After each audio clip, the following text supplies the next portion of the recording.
And welcome to the Core Connection. I'm Mira Rubin here with you on Enlightened World Network. And today's topic is cultivating curiosity. And if we can live in a state of curiosity, what occurs as a result of that is discovery and learning and wonder. And so we're going to delve into this notion of expanding our experience and elevating our frequency through this cultivation of wonder and curiosity. So before we get started, let's take a minute or two to get present. Let's take a deep breath in through your nose and hold it. And imagine clean, crisp oxygen flooding your lungs, flowing into your bloodstream, nourishing all your cells, all your organs, bringing vital life energy to your body and being. And as you exhale, exhale any tension, stress, negativity, fatigue. And now let's take another deep breath in through your nose and hold it. This time, imagine brilliant, bright light lighting you up from the inside out, illuminating, electrifying, and energizing all your cells, all your molecules, all your electrons, creating a brilliant beam of light and energy from your heart out into the world. And as you exhale, exhale any remaining tension, stress, negativity, fatigue. And now let's press our palms together. Vigorously rub your hands together. Feel the friction, the temperature, the motion, the pressure, and the tickling and tingling when you stop, and allow all those sensations to bring you present right here, right now, into this remarkable physical form that enables you to experience life. Welcome, welcome, welcome. So we're talking about cultivating curiosity. Good morning, Rosalind. Welcome. So good to have you joining us this morning, and welcome to everybody else who's here with us. Cultivating curiosity as a means of accessing learning and discovery. And what I'm here to talk about today is cultivating curiosity about all the situations that arise in our lives. So when we experience an upset, if we can stand back, we can and look at that upset, we can utilize it and employ it as a vehicle of growth and change. When we look at, wow, I really got upset about that. What was that all about? What's going on underneath that? What were the feelings attendant to that? What would I have to believe or perceive in order to have that kind of response? What's going on? Where might that have come from? This cultivated curiosity can give us a richer engagement with life and can be the doorway for us to gain greater awareness and greater insight into ourselves, into dynamics of relationship, into the magic of the world, even, to look at. I had a really wonderful conversation yesterday, and one of the things that came up in that conversation, the person that I was speaking with said that there was a teaching where they had been invited to make another species their teacher for a year, which I thought was such a wonderful idea. What a really cool idea. And this person chose to make a particular plant, their teacher. And over the course of the year, they interacted with, observed, very, very closely observed this plant. And they said that they learned so much about resilience, about life, about adaptation, about adjusting, and just the experience of being, and were attuned to all these subtleties. And I thought, wow, what a beautiful, beautiful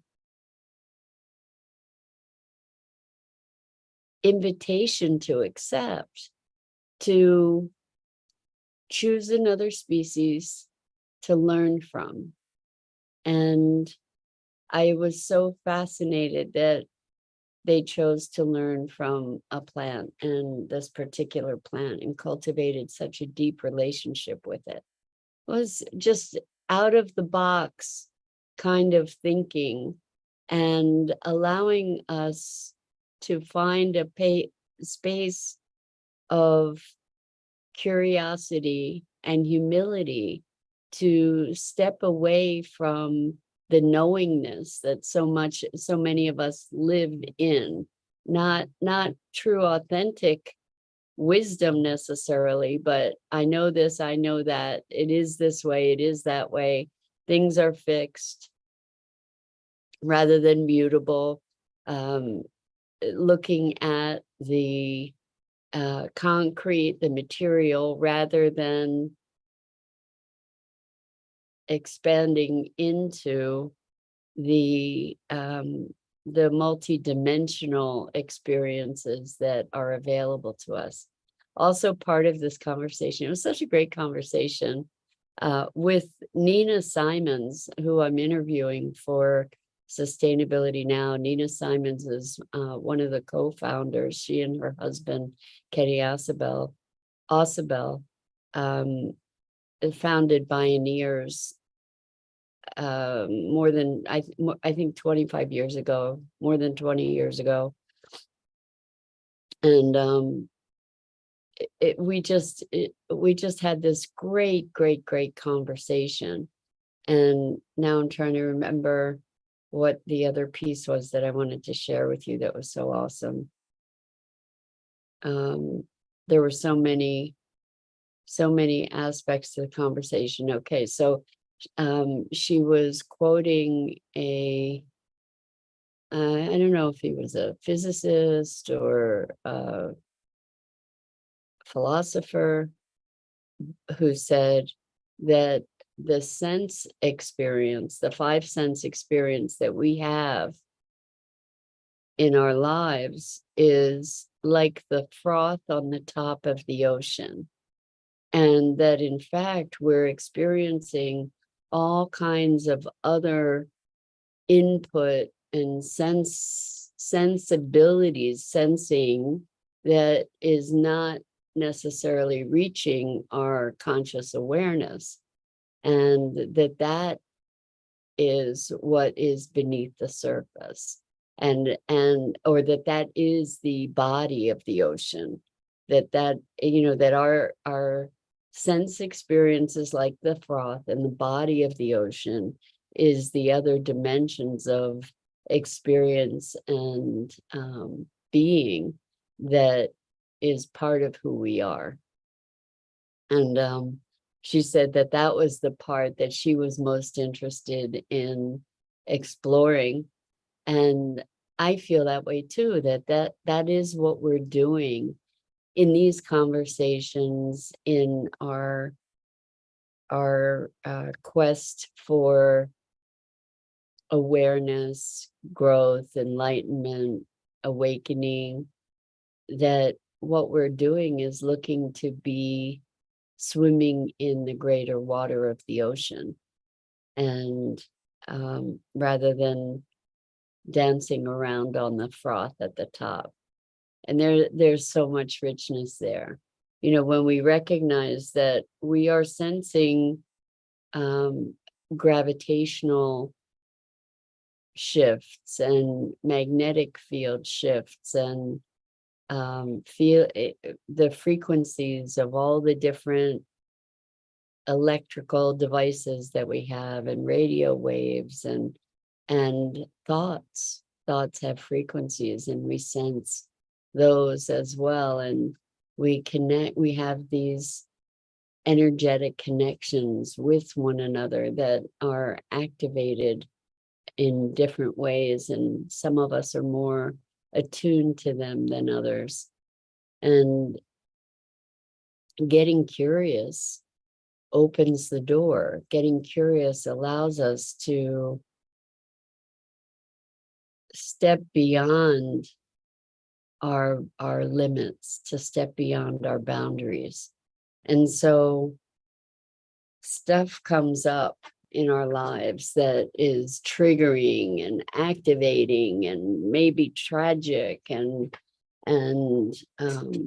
maybe painful, and even in those situations, what if we were to get curious? So another session that I had yesterday was so beautiful. It was so beautiful. It's interesting to see how different people work with the core connection process. And some people just process through so quickly and so profoundly. It was amazing. So this session that I'm thinking of now was with someone who experienced really traumatic growing up, with a mother who was very abusive, and would hit this person with the heel of their boot, dug nails into their skin to draw to the point of drawing blood, said horrible things to them, was incredibly critical, just devastating thing to grow up with. And we were working on this. We weren't even working directly with the relationship with the mother. We were working on the fact that the mother was so deeply critical. And what ended up happening through the course of the session was that this person recognized, and this is such a big leap, recognized that all those things that happened were essential to their own becoming. They were essential to them being who they are and having the capacity to be able to help others, to support others. That had these things not occurred, they wouldn't be who they are. They wouldn't have the capacities that they do. They wouldn't have the capability to have the presence that they do with others. And in this process too, in the process of being curious, of being willing to explore this dynamic, they also recognized and experienced a deep compassion for the pain that their mother had felt, must have felt, and what could drive a person to be that way. You know, the experience that mother had in her life that would drive her to be such a toxic influence. And what's so beautiful about that is that the client was able to have gratitude and appreciation for the mother and for that dance that they did together, the roles that they played together, because it created this space of transformation. It created the capabilities in the client to be able to support others in a way that they never would have been able to had they not had the intensity of that kind of experience and come through it to the other side. So the curiosity, the willingness to look and say, what's going on there? What's that about? And to be able to be present to it without a judgment, a ruling judgment that is dictating the worth or lack of worth of that kind of inquiry. You know, it's amazing what shows up. It wasn't this conversation came out of looking. Here's where the curiosity piece comes in. Came out of looking at this person, the client's relationship with someone else, and noticing that they got really triggered by this other person. And this other person was judgmental, and they felt judged by that person. And as we started being curious and investigating further, like, well, what's that about? You know, is it that they're reminding you of parts of yourself that you don't like? These are things, and it turned out that this client also noticed where they were really judgmental and how they were critical of people that worked with them. And then we traced it back, and they had this awareness, oh my gosh, that's what my mother did to me throughout my whole life. And then we were able to relieve that dynamic. And in relieving the dynamic, the person that initially triggered the client was someone that they were now able to have an experience of compassion and love for. So pretty amazing what the willingness to be curious can create for us. So I say that curiosity is an antidote for judgment. Instead of judging, what happens if we get curious? Like, what is it that's going on that is creating this situation or that is showing up in this way? And curiosity is also the gateway to wonder. And to me, wonder is one of my most highly revered values, to be living in a world of wonder, to allow ourselves to rise to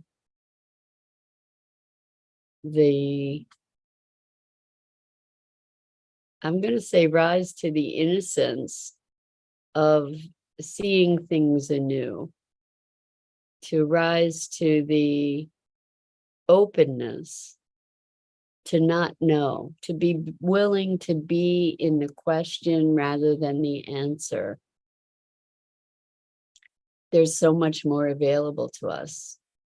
The answer is fixed. The answer is an endpoint. And this goes back to the notion of life being process rather than product, rather than an outcome. That to be living in the process rather than to be living in goals or objectives, you know, that are pretty black and white, that are time delimited, that are finite, rather to live in a space of intention that is honoring the process rather than the outcome. And if we are able to shift our perspective from outcome to process, outcome is kind of objectifying our experience. It's kind of, what's the word?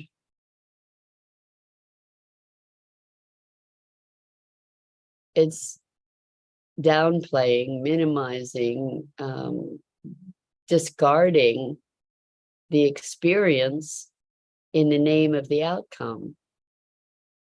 And the fact is that our lives occur in the experience, and the outcomes are kind of incidental. The experience, the process of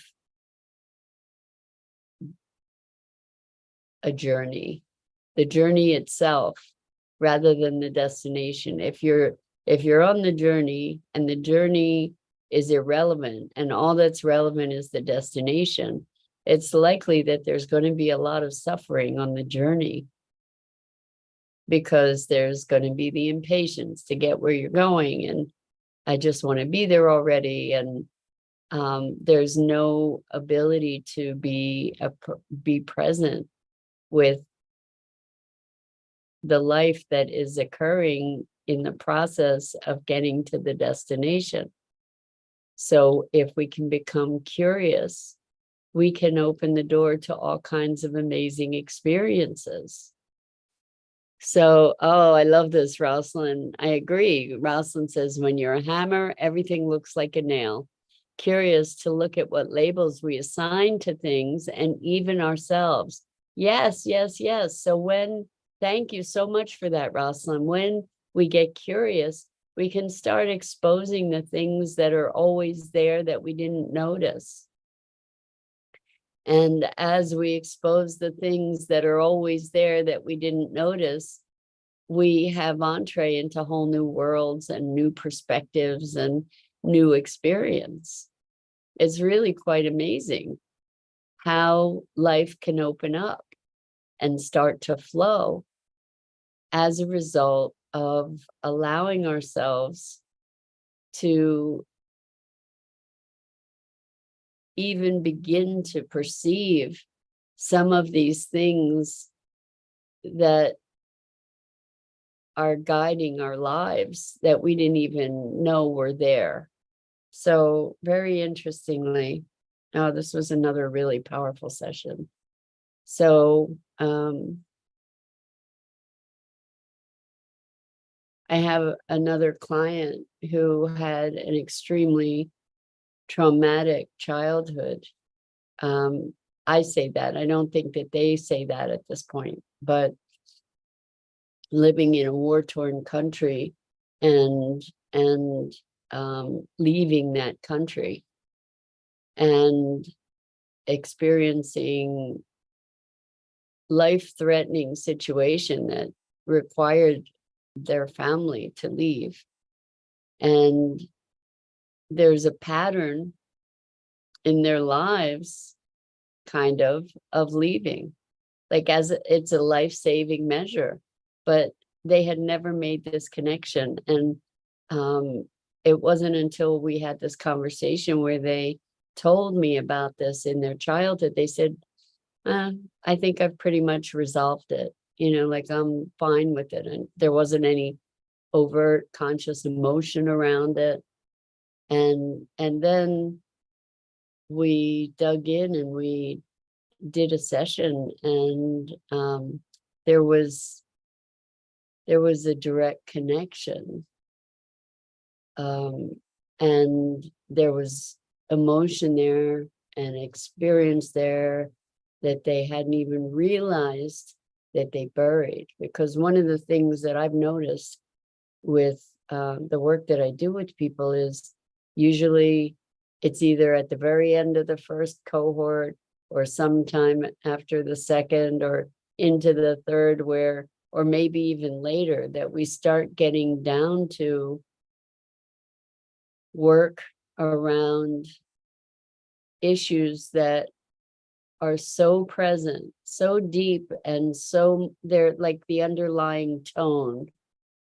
And because they're the ever-present underlying tone, they're imperceptible. They're not recognizable by the person I'm working with. And it takes getting down to, going through, maybe peeling away layers to be able to get to this underlying tone. And I was explaining that to this person that I just mentioned, and they said, well, let's not wait till the third cohort. Let's do this now. And it was really quite remarkable, really quite remarkable to see how, of course, our experiences as children shape us. It's how we learn to relate to the world, and we don't even know that it's not normal, right? Until we get a contrast later in life. And those lessons stay with us and provide that underlying tone. When we can shift that underlying tone, everything changes. Everything changes. So I invite you to really open yourself to curiosity. When you notice that you're having an intense emotion, an intense reaction, or even if it's just a flash that passes, I invite you to be curious and maybe explore it, because that's a gift of your other than conscious awareness to say, okay, maybe you're ready to deal with this now. This is an opportunity for you to dig more deeply, to heal something, to grow, to learn something, to experience a new dimension of awareness. It's an opportunity and a gift. And so I think that's it for today. I'm Mira Rubin. This is the Core Connection. And I go live each weekday morning at 9 a.m. Eastern here on the Enlightened World Network Facebook page and YouTube channel. And I invite you to check out the other awesome programming on Enlightened World Network and Enlightened World Living. And I'm so grateful to you for this opportunity each morning to share these thoughts, meanderings, ideas, musings, and I so deeply appreciate you. So until next time, so much